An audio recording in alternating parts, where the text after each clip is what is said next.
दोस्तों स्वागत है आपका इनसाइट नॉलेज की एक और नई वीडियो में। आज की इस वीडियो में डिफेंस और यूनाइटेड नेशन से निकल कर आ रही दो बेहद इंपॉर्टेंट खबरों के बारे में बात करेंगे, जिसमें हमारी पहली खबर आर्मीनिया से निकलकर सामने आ रही है, जो कि भारत से एक और आधुनिक हथियार खरीदने जा रहा है। इसके अलावा फ्रांस और ब्राजील के साथ भारत बार्टर सिस्टम के तहत हथियारों की डील साइन कर सकता है। इसको लेकर भी खबर सामने आ रही है। वहीं यूनाइटेड नेशन में परमानेंट सीट को लेकर भारत ने एक बार फिर से मोर्चा खोल दिया है और चीन को खरी खोटी सुनाई है। इन दोनों ही खबरों के बारे में डिटेल में बात करेंगे, इसीलिए वीडियो को अंत तक जरूर देखिएगा। साथ ही अगर आपको डिफेंस और फॉरेन पॉलिसी से जुड़ी वीडियोस देखना पसंद है तो नीचे दिए गए सब्सक्राइब बटन को प्रेस कर बेल आइकन को दबा लें, जिससे हमारी डेली ऐसी वीडियो आप तक सबसे पहले पहुंच सके। तो चलिए शुरू करते हैं इस वीडियो को। पहले बात करते हैं डिफेंस से निकल कर आ रही खबर के बारे में। भारत जिन देशों को सबसे ज्यादा हथियार बेचता है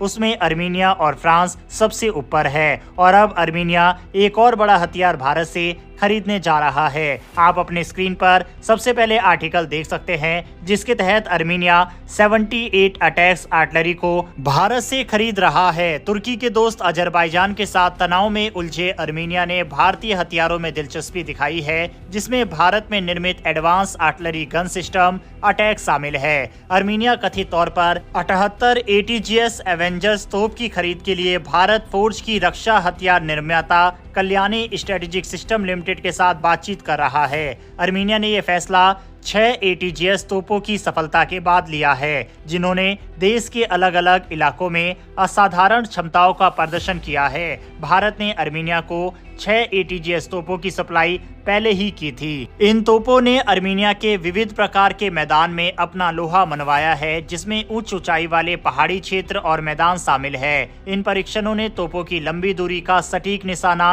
और रिवर्स ऑपरेशनल विश्वसनीयता की पुष्टि की। इसके बाद आर्मीनिया 78 तोपों को भारत से खरीदने की योजना बना रहा है। आर्मीनिया रक्षा मंत्रालय ने अपने सैन्य कर्मियों से फीडबैक भी मांगा है, ताकि अटैक्स आर्टिलरी के अगले बैच को अधिक उन्नत किया जा सके। सिस्टम में आर्मीनिया को खास ध्यान में रखते हुए एक कंप्यूटर इंटरफेस है, जो आर्मीनियाई भाषा में संचालित होता है। उम्मीद की जा रही है कि आर्मीनियाई सेना तोप को अपने खास आवश्यकताओं के अनुसार आगे बढ़ाने के लिए मामूली अपग्रेड या संशोधन का सुझाव भारत को दे सकती है। इससे पहले Armenia Pinaka multi barrel rocket launcher, Akash system और अन्य भारतीय रक्षा उपकरण को अपनी सैन्य बलों में शामिल कर चुका है और प्रलय मिसाइल को लेकर भी डील कर रहा है। दूसरी ओर भारत अपने हथियारों को बेचने के लिए बार्टर सिस्टम या बार्टर डील के तहत अपने सामानों को फ्रांस और ब्राजील को बेचने के बारे में भी विचार कर रहा है। आप बाकायदा इसका भी आर्टिकल अपनी स्क्रीन पर देख सकते हैं।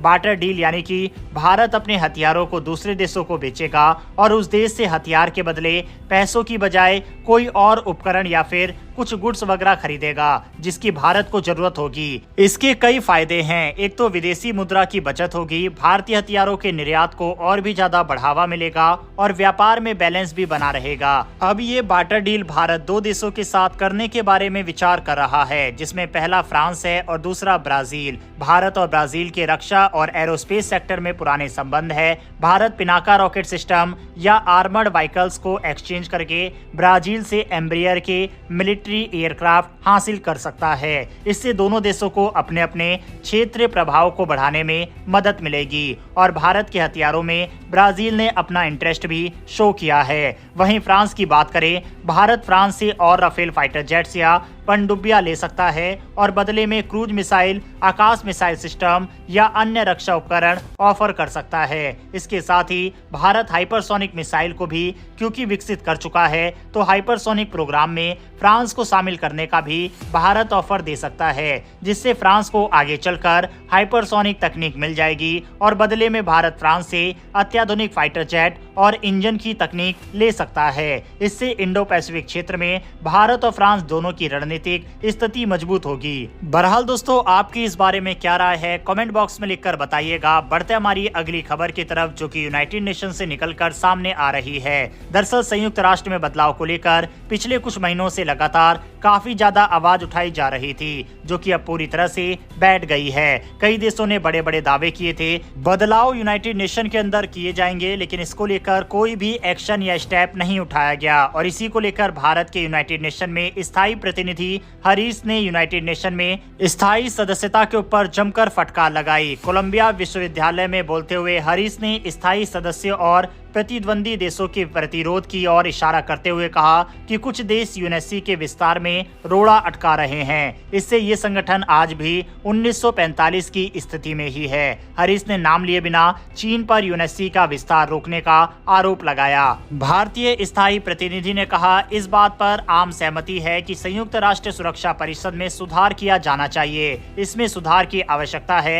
हालांकि कई देश यथास्थिति को प्राथमिकता देते हैं। जो पहले से ही स्थायी सदस्य हैं वे इसे खाली नहीं करना चाहते। जो पहले से ही स्थायी सदस्य हैं वे वीटो को छोड़ना नहीं चाहते। जो लोग महसूस करते हैं कि उनके पड़ोसियों को सदस्य बनने का मौका मिल सकता है, वे हर कीमत पर स्थायी श्रेणी पे विस्तार का विरोध करेंगे।